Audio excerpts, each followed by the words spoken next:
చలో అందరికీ శనార్థులలో టీవీ5 సమర్పించు మాసములన్న ముచ్చటకు స్వాగతం. వచ్చేసిండు మీ నర్సికాక. ఇక అరుచుకుందాం రారులా ఇయాల్టి మోక. తెలంగాణ ముఖ్యమంత్రి రేవంత్ రెడ్డి మామూలుగా అరుచుకుంటలేడు కాదనుల్లా. ఇదివరకు ఎన్నికల అవతల ఎట్లా మాట్లాడినో మళ్ళీ ఇవాళ కూడా గట్లే మాట్లాడిండు అనుకో రాదురి. కేసీఆర్ పులి అయితే బయటికి గుంజుకొచ్చి చెట్టుకి ఎలాడదీస్తాం ఏమనుకుంటారు. ఏం సంగతి అసెంబ్లీ జాగాలో ఏం జరిగిందో లోక్సభలో కూడా అదే జరుగుతుంది. భూపాతాళంలో 100 మీటర్ల లోపల దొక్కేస్తాం బీఆర్ఎస్ పార్టీని. ఏమనుకుంటారు ఏమో అని వామ్మో సరిపోని అరుచుకున్నాడు కదనుల్లా. మామూలు అరుచుకున్నాడు కాదు. ఇక లండన్ సాక్షిగా మామూలు కామెంట్లు చేసిండు అనుకుంటారా. బీఆర్ఎస్ వాళ్ళ గుండెలో బుగ్గులు పడతాడు చేసిండు అనుకో రాదురి కామెంట్లు. ఇక చూడు ఒక్క పరి మన నోటి ఆయన నోటి నుంచే. ఇక మాజీ సీఎం కేసీఆర్ టార్గెట్ గా లండన్ లో సీఎం రేవంత్ రెడ్డి షాకింగ్ కామెంట్లు చేసిండుల్లా. వచ్చే ఎన్నికలలో బీఆర్ఎస్ ను పాతాళంలో 100 మీటర్ల లోతుల పాతి పెడతా అని షాకింగ్ కామెంట్స్ చేసి అసెంబ్లీ ఎన్నికల ఫలితాలే పార్లమెంటు ఎన్నికలలో కూడా రిపీట్ అవుతాయని చెప్పుకొచ్చిండు. లోక్సభ ఎన్నికలు అయినాకట తెలంగాణలో చూద్దామన్నా బీఆర్ఎస్ కనిపించది అని చెప్పి అనూహ్య వ్యాఖ్యలు చేసి ఇక రాబోయే అసెంబ్లీ ఎన్నికల నాటికి తెలంగాణలో బీఆర్ఎస్ కారు గుర్తే ఉండదని సంచలన వ్యాఖ్యలు చేసిండు. గంతేకాదు ఇక పలుమార్లు కేసీఆర్ ను పులితోటి పోల్చిన కేటీఆర్ వ్యాఖ్యల మీద రేవంత్ రెడ్డి సారు మల్లోపారి లండన్ వేదికగా స్పందించిండు. పులి బయటకు వస్తే బోన్లో వేసి చెట్టుకు ఏలాడదీస్తామని వార్నింగ్ కూడా ఇచ్చిండు గట్టిగానే. ఒక్క ఎన్నికకే బొక్కబోర్ల పడ్డారని విమర్శించిండు. అధికారం పోయిన బీఆర్ఎస్ నేతలకు అహంకారం తగ్గలేదని, తగ్గించే బాధ్యత నాదే అని మాస్ వార్నింగ్ ఇచ్చిండు. పార్లమెంటు ఎన్నికలల్లా మీ నిశాని లేకుండా వాది పెడతా అని చెప్పి ఘాటిగా విమర్శించిండు రేవంత్ సారు. ఇక చూడండి మీరే.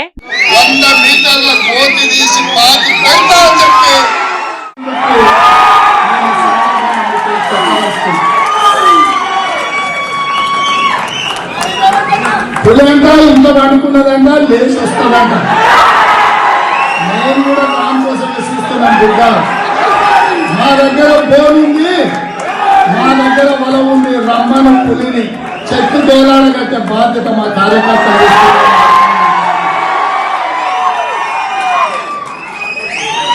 ఒక్క ఏటికే బొక్కబొల్ల వంటలు అందరూ వచ్చి ఇవాళ మన గురించి మాట్లాడుతున్నారు. కార్యకర్తల శక్తి ఇప్పటికైనా మీకు అర్థం కావాలి. ఆ అహంకారం ఏంది, ఆ బలుపేంది, ఆ మాటలేంది, ఇంత కూడా దిగినట్టు లేదు. అధికార అహంకారం నుంచి బలుపు తగ్గినట్టు లేదు. పార్లమెంట్ ఎన్నికలలో ఆ బలుపుని కూడా దించే పని మా కార్యకర్తలు తీసుకుంటారు. అది చూసినారులా. గత బీఆర్ఎస్ పాలకుల మీద సీఎం రేవంత్ సారు అనేక ఆరోపణలు చేసే ఇయగాలకు అధికారం పోయినా కూడా అహంకారం గట్లనే ఉన్నదని మస్తు గరమైకుంటే చెప్పుకొచ్చే. పులి ఇట్లనే వండుకొని ఉందట, జల్దీనే లేచి బయటకు వస్తుందట అని కేసీఆర్ ను ఉద్దేశించి సెటైర్లు కూడా చేసిండు గీ తీరుగా. ఇక మీరు కూడా చూసిరు కదా, పులి బయటకు వస్తే మా దగ్గర బోన్ సిద్ధంగా ఉన్నదని వార్నింగ్ కూడా ఇచ్చే. లోక్సభ ఎన్నికల వేళ తెలంగాణ అంతటా సుడిగాలి పర్యటన చేస్తామని, బీఆర్ఎస్ గుర్తే లేకుండా చేస్తామని గీ తీరుగా గరమైండు మొత్తం మీద. ఇక ముఖ్యమంత్రి రేవంత్ రెడ్డి ఇట్లా కేటీఆర్ ఊరుకుంటాడా? ఇక ఆయన స్టైల్ ఆయన వేయాలి కదా. హలో ముఖ్యమంత్రి గారు, అయిన కాడికి అయింది. నువ్వు 100 మీటర్ల లోపల మమ్మల్ని పాతి పెడతావు కానీ 100 రోజులలో నువ్వు చేస్తారన్న పని చేయరాదు. గది చేస్తే సరిపోయే, మమ్మల్ని బొందబెట్టుడు ఎందుకు అని చెప్పని సరిపోని అరుచుకొచ్చుకుండు. తెలంగాణ జెండా అంటే ఎందుకు ఏమన్నా తక్కువ చేసిందా మీకు? అంత మాత్రాన అంత పొడిగి మాట్లాడాల్సిన అవసరం ఏం లేదు. ముందుగా నువ్వు జనాలకు చేస్తున్నది ఏందో గజ్జయి అని చెప్పి ఈయన సరిపోని అరుచుకున్నాడు అనుకో రాదురి. కౌంటర్ టు కౌంటర్ గట్టిగా పడుతుంది. ఎందుకంటే ఇదివరకు అలవాటే కదా వీళ్ళకు. అగో అదే తరీకలే వేసుకుంటున్నారు అనుకో రాదురి. మళ్ళా అగో మాటల కత్తులు తీరుగానే నూరిండు గదనుల్లో BRS working president KTR CM Revanth Reddy అహంకారంతో మాట్లాడుతున్నాడు. 100 మీటర్ల లోతుల పార్టీని బొందబెట్టే సంగతి తర్వాత చూద్దాం గాని 100 రోజులలో నెరవేరుస్తున్న హామీల మీద దృష్టి పెట్టు ముందుగల్లా. రేవంత్ సొంటి నాయకులను బీఆర్ఎస్ మస్తు మందిని చూసింది. 2.5 దశాబ్దాల నుంచి పార్టీ నిలబడి నియాసంటోళ్లకు మట్టి గర్పించింది.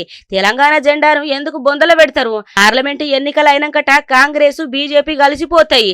రేవంత్ కాంగ్రెస్ ఏకనాథ్ షిండేగా మాట్లాడు. ఆయన రక్తంలోనే బీజేపీ ఉన్నదని కేటీఆర్ గీ తీరుగా మస్తు గరమైకుంటా ఆఖరికత్తే కరెంటు బిల్లులు జనాలు ఈ నెల ఎవ్వరు కూడా కట్టద్దు అని చెప్పి ఈ తీరుగా గరమైండుల్లా సీఎం రేవంత్ సార్ కామెంట్లకు కౌంటర్ ఇచ్చుకుంటా. ఇక ఆట అల్లనా ఈ టీల్లనా ఎవరు మైకులో పట్టుకున్నా ఒకళ్ళ మీద ఒకళ్ళు గట్టిగా అరుచుకుంటారు, మాటల కత్తులు నూరుకుంటారు. ఇది మీకు ఎరకనే కదా ముచ్చట.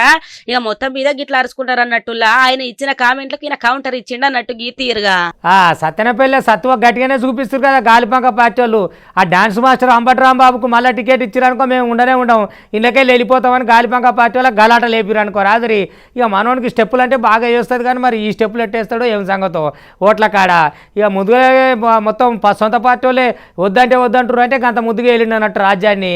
ఇక మళ్ళీ మీరుకెళ్ళి టీవీల ముందరకు వచ్చి తెలుగుదేశం వాళ్ళ గురించి వీళ్ళ గురించి వాళ్ళ గురించి మాట్లాడతాడు. సారు మొదలుగా నీ పార్టీ వాళ్ళ నీ గురించి మాట్లాడుతారు, మరి ఇప్పుడు ఏడేస్తావు స్టెప్పులు వేయిపో. ఆగో ఉమ్మడి గుంటూరు జిల్లా గాలిపంక పార్టీలో ముసలం ముదురుతున్నదంతా ఇంత అనుకుంటా. సత్తెనపల్లిలా మంత్రి అంబటి రాంబాబుకు తీవ్ర స్థాయిలో అసమ్మతి సెగ రగులుతున్నదుల్లా. రాంబాబుకు టికెట్ ఇస్తే మూకుమ్ముడి రాజీనామా చేస్తామని హెచ్చరిస్తున్నారు స్థానిక నేతలు. ఇంకోరోకు గురజాల సీటు మీద జంగ కృష్ణమూర్తి పట్టుబడుతున్నాడు. ఇక టికెట్ ఇవ్వకపోతే పార్టీకి రాజీనామా చేస్తా అని చెప్పి తెగేసి చెప్తున్నాడుల్లా. అటు నరసరావుపేట గాలిపంక పార్టీలో కూడా చర్చ కంటిన్యూ అవుతున్నది. అక్కడి పంచాయతీ తాడేపల్లికి చేరింది. సిట్టింగ్ ఎమ్మెల్యే గోపిరెడ్డి శ్రీనివాస్ రెడ్డికి మళ్ళా టికెట్ ఇస్తే ఓడించి తీరుతామని గజ్జల బ్రహ్మారెడ్డి వర్గం అంటున్నది. ఇక ఎటు చూసినా కూడా గాలిపంక పార్టీ రెక్కలు పటపట ఇరిగినట్టే కొడుతున్నదిలా. ఇటు వినుకొండలో కూడా అసమ్మతి కొనసాగుతూనే ఉన్నది. ఇంకొరకు బాపట్ల టికెట్ రెడ్లకు కేటాయించాలని డిమాండ్ పెరుగుతున్నది. గాలిపంక పార్టీ అధిష్టానం తీరుతోని ఇసిగిపోయిన సీనియర్ నేతలు ఇప్పటికే టీడీపీ టచ్లకు పోతున్నారని సమాచారం వినబడుతున్నదిలా. నేను గెలిచిన తర్వాత ఇప్పటికి 3.5 సంవత్సరాలు అన్న మన పార్టీ ఆఫీస్కి వెళ్ళక నేనంటే అసలు ఎవరికి అతను రాంబాబు గారు పట్టించుకోరన్నా. ఎస్సీలు అంటే అసలు గేటు కూడా పుట్టుకోవద్దు అన్నట్టుగా మాట్లాడతారన్నా. మా ఆఫీస్ దగ్గరికి వెళ్తే ఏందా వీళ్ళు వచ్చారు అన్నట్టు చూస్తాడన్నా. అంబటి రాంబాబు గారిని మా నియోజకవర్గానికి ఇవ్వకుండా వేరే క్యాండిడేట్ ఎవరిచ్చినా, మా లోకల్ ఎవరినిచ్చినా మేము సంతోషంగా స్వీకరించి మేము భుజాస్కంధాలు వేసుకొని మేము గెలిపించుకుంటామని మీకు మనవి చేస్తూ మీకు మనస్ఫూర్తిగా దండం పెట్టి అంబటి రాంబాబు గారిని తీసేయమని చెప్పి కోరుకుంటూ చాలా తీసుకుంటాం. ఏందో ఏమో ఇక పంకపాటి రెక్కలని పటపటపట ఇరుగుతున్నట్టే కొడుతున్నది కదా. ఇంత ఇంత ఇంత అనుకుంటా గాలిపంక పాటికి మొత్తం అసమ్మతి మీద అసమ్మతి సెగలు జోరుగానే తలుగుతున్నాయి అనుకోరాదుర్రి. మరి ఏమున్నదమ్మా, 4.5 ఏళ్ల పాలన చేసింది, మొత్తం ఊడ్చిపెట్టింది తప్ప ఏదీ లేకపాయే. ఇక దగ్గర పడ్డే ఆగు తాత ఎంత ఎగిరినావో అంతకు చూపిస్తారు జనాలు. తెలంగాణ సర్కారు మూల్య మూట మీద మళ్ళీ చిన్న కసరత్తు సురువు చేసింది కదా. R&Bకి ఏమి ఇవ్వాలి, ఇటేమి ఇవ్వాలి, అటేమి ఇవ్వాలి, ఏం సంగతి అన్న దాని మీద ఉప ముఖ్యమంత్రి బట్టి అటు ఇంకా కోమటిరెడ్డి పెద్దరెడ్డి ఉన్నాడు కదా, ఆయన ఇద్దరు సుదీర్ఘంగా చర్చలు చేసినట్టు ఏ మూల్య ఎటు పంపితే సరిపోతుంది, ఎంత అయితే సరిపోతుంది, ఏమిటికి ఎంతెంత ఇవ్వాలి, ఏం సంగతి అనే దాని మీద కసరత్తు చేస్తున్నట. మరి ఎట్లా వంచుతారో ఏం సంగతో బడ్జెట్ కోసం అయితే అంత ఎదురు చూస్తున్నారు కదా. అగో అదే ఆలస్యం అవుతున్నది చూడురి. తెలంగాణలో మొత్తం ఏంది అతర పతర అరుచుకునే తందుకు 2024 నుంచి 25 ఏడాదికి చెందిన బడ్జెట్ మీద తెలంగాణ సర్కారు కసరత్తు సురు చేసిందుల్లా. ఇందుకు సంబంధించి సచివాలయంలో సన్నాహక సమావేశం కొనసాగిందనుకోరాదుర్రి. R&B శాఖకు సంబంధించిన కేటాయింపుల మీద మంత్రులు బట్టి విక్రమార్క, కోమటిరెడ్డి వెంకటరెడ్డి చర్చించిర్రు. ఈ సమావేశంలో ఇంకొంతమంది ఉన్నతాధికారులు కూడా పాల్గొన్నారులా. పెండింగ్ అయిన కొత్త రోడ్లు, ఇక భవనాలకు సంబంధించిన నిధుల కేటాయింపుల మీద ఇక ముచ్చట పెట్టిరనుకో రాదుర్రి. మొత్తం మీద ఇక చూడుర్రి మీరే ఎట్టున్నదో ఏంది కథ. ఇక R&B శాఖకు ఏం చెయ్యాలా ఏంది అనేది పురాగా అరుచుకునేందుకు ఇక 2024 నుంచి 25 ఏడాదికి ఎంత కథ అవుతుంది ఏంది ముచ్చట అని పురాగా తెలంగాణ సర్కారు కసరత్తు ఎత్తుంది. ఈ తీరుగా ఏవేవైతే పెండింగ్ ఉన్నాయో కొత్త కొత్త రోడ్లు, కొత్త కొత్త భవనాలు, వీటి నిధులు ఇవన్నీ ఎట్లా చేయాలా ఏంది కథ అనే ముచ్చట మీద పూర్తిగా చర్చించారు అన్నట్టు. ఆహా, ఇక రాములవారి మందిరం ఓపెనింగ్ అంత తయారే ఉన్నదిలా. పట్టువని 3 రోజులు కూడా లేదనుకో రాదురి. ఇప్పటికే ఏర్పాట్లు అమ్మ దగ్గర మాయానంగా మెరిసిపోతున్నాయి అనుకో రాదురి. ఎక్కడొక్కడ హడావుడి ఉన్నది. ఇక ఈ నెల 22 నాడు మన దేశం అంతా ఎట్లా శ్రీరామ జపన జరిగిపోతుంది అనుకో రాదురి. అంతా జై శ్రీరామ్ అనుకుంటా మొత్తం రామమయం, అంతా రామమయం అన్నట్టు అయిపోయింది. ఇక మొత్తానికి ఏర్పాట్లు అయితే బాగా జరుగుతున్నాయి. ఇక రేపు లేదు ఎల్లుండి ఇక మొత్తం ఎట్లుంటుంది అనుకుంటున్నారు కథ మామూలుగా ఉంటుంది. చూద్దాం రారు ఒక్కపారి రాములవారి హడావుడి ఏందో. అయోధ్య రాముడి ప్రాణ ప్రతిష్టాపన కార్యక్రమానికి ఏర్పాట్లు పూర్తిగా వచ్చినాయి. మొత్తం మీద ఈ నెల 22వ తారీఖు నాడు జరుగుతున్న ప్రాణ ప్రతిష్టకు 3 ఒత్తులు మాత్రమే ఉన్నదులా. ఆలయ గర్భగుడిలో ప్రతిష్ఠించే రామ్లల్లా విగ్రహం పూర్తి పోటువా శుక్రవారం బయటకు వచ్చే మొదటిసారిగా విడుదలైన ఈ చిత్రము సామాజిక మాధ్యమాలలో చక్కర్లు కొడుతున్నది. ఓ తీరుగా కండ్లకు పసుపు వస్త్రం కట్టి మెడల రోజా పూల మాల ఉన్న బలరాముడి చిత్రాన్ని VHP పొద్దుగాల విడుదల చేయంగా ఇక పగటీల తర్వాత రామ్లల్లా పూర్తి రూపంతోని ఊడిన ఫోటో ఒకటి బయటకు వచ్చింది. ఈ చిత్రంలో 5 ఏళ్ల రాముడు ఒక చేతిలో బంగారు ఇల్లు, మరో చేతిలో బాణం ధరించి ఉన్నాడు. కృష్ణశిలపై చెక్కిన బాలరాముడి విగ్రహంలో ఆధ్యాత్మిక వైభవం ఉట్టిపడుతున్నదని నెటిజన్లు కామెంట్లు పెడుతున్నారు.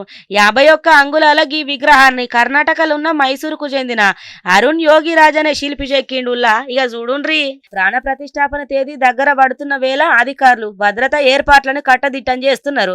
ఇందుకోసం ఏఐ సాంకేతికను ఉపయోగిస్తున్నారు. అయోధ్య ఆలయ అధికారులకు ఈ నడుమనే ఓ బెదిరింపు కాల్ వచ్చింది. దీంతోని అప్రమత్తమైన అధికారులు అయోధ్య మొత్తాన్ని భద్రత వలయంలోకి తీసుకొచ్చిండ్రు.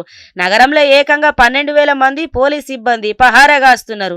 బెదిరింపు ఫోన్ కాల్స్, అనుమానాస్పద మెయిల్ ని గుర్తించేందుకు ఏఐ టెక్నాలజీ ఉపయోగించుకున్నారు. ప్రాణ ప్రతిష్ఠ కార్యక్రమానికి సైబర్ ముప్పు పొంచి ఉందన్న నిఘా వర్గాల సమాచారం నేపథ్యంలో కేంద్ర హోంమంత్రి మంత్రిత్వ శాఖ ఉన్నత స్థాయి సైబర్ నిపుణుల బృందాన్ని అయోధ్యకు పంపించింది. ఇంటిగ్రేటెడ్ కంట్రోల్ రూమ్లను ఏర్పాటు చేసింది. అనుమానాస్పద వ్యక్తుల కార్యకలాపాలను గుర్తించేందుకు భద్రతా ఏజెన్సీలు ఏఐ టెక్నాలజీ ఉపయోగించుడు ఇదే తొలిసారి అన్నట్టు. మొత్తానికైతే ఏర్పాట్లు జోరుగానే అవుతున్నాయి. ఉల్లగాడా ఇక కళాకారులు ఒక్కొక్కరు ఒక్కొక్క తీరుగుంటారు.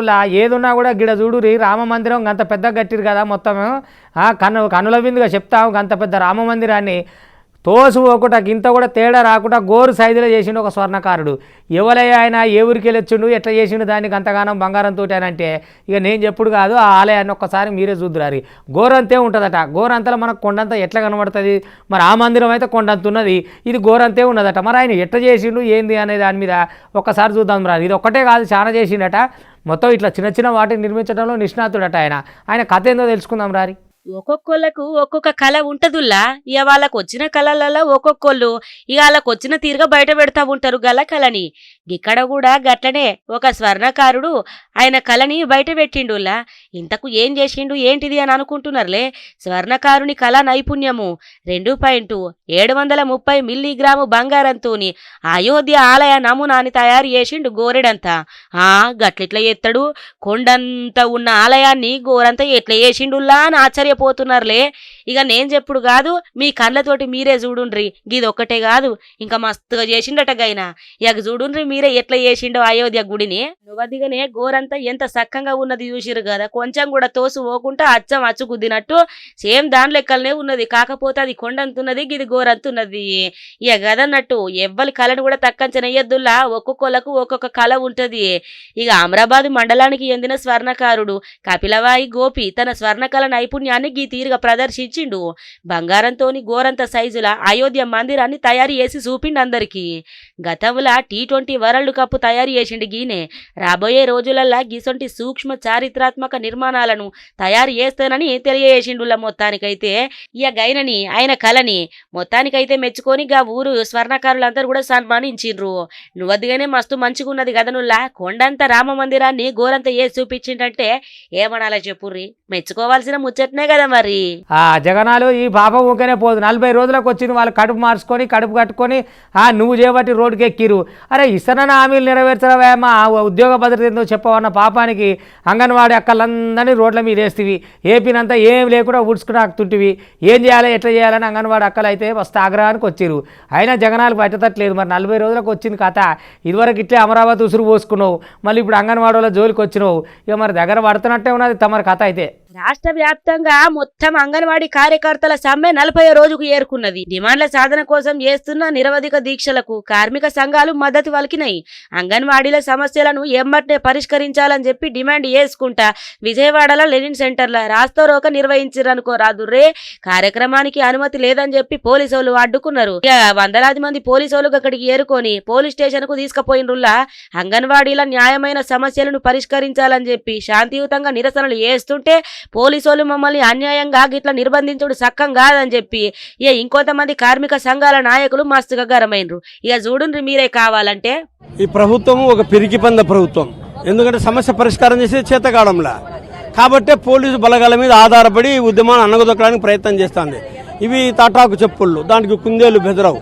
అందువల్ల మేము దానికి బెదిరే పరిస్థితి లేదు. చాలా జైలు చూసాం, పోలీస్ స్టేషన్ చూసాం, కేసులు చూసాం. అందులో ప్రభుత్వం ఇప్పటికైనా సానుకూలంగా స్పందించి 40 రోజులు అవుతోంది. 106,000 మంది మహిళలు రోడ్డు మీద ఉన్నారు. అందువల్ల నువ్వు ఒట్టి మాటలు కట్టిపెట్టి చర్చలకు పిలిచి నువ్వు ఏమి ఇస్తావు ఏమీ లేవో చెప్పి పరిష్కారం చేసుకోమని అడుగుతున్నాం మేము. అది చూసినారులా 40 వద్దుల కాంచెల్లి ఎంత తిప్పలు పడుతున్నారో మనం కూడా చూస్తూనే ఉన్నాం కదా. ఇక మనకెంత బాధ అనిపించినా జగ్గులకు మాత్రం కొంచెం కూడా కనికరం అనిపించది. ఇక పోలీసు వాళ్ళ ఓవర్ యాక్షన్ అయితే మామూలుగా ఉండదుగా, మీకు ఎరకైనా ముచ్చట్నేనాయే. ఆయన ఓ అంటే చాలు వీళ్ళు ఓ ఇంత చేస్తారు అన్నట్టు. మరి జనాలు ఇచ్చే జీతం తీసుకుంటా జనాలకు పని చేయకుండా జగనాలకు పని చేస్తున్న పోలీసు వాళ్ళని ఏమనాలో చెప్పుండ్రి. వాళ్ళేమన్నా రక్తపాతం చిందించేటట్టు చేస్తున్నారా? శాంతియుతంగా నిరసనలు చేసుకుంటే మా న్యాయమైన డిమాండ్లన్నీ పరిష్కరించాలని చెప్పి నిరసనలు చేస్తుంటే ఈ తీరుగా యేసుడు ఎంత దాకా కరెస్ట్ అని మస్తుగా గరం అవుతున్నారు అనుకో రాదు ఏపీ మొత్తం. ఇక గివన్నట్టు ఇవాళ టీవీ5 సమర్పించు మాస్ మళ్ళా ముచ్చట్లు చూస్తూనే ఉండరు. మళ్ళీ రేపు ఇది వరదాకా మీ టీవీ5 ఇగుంటా.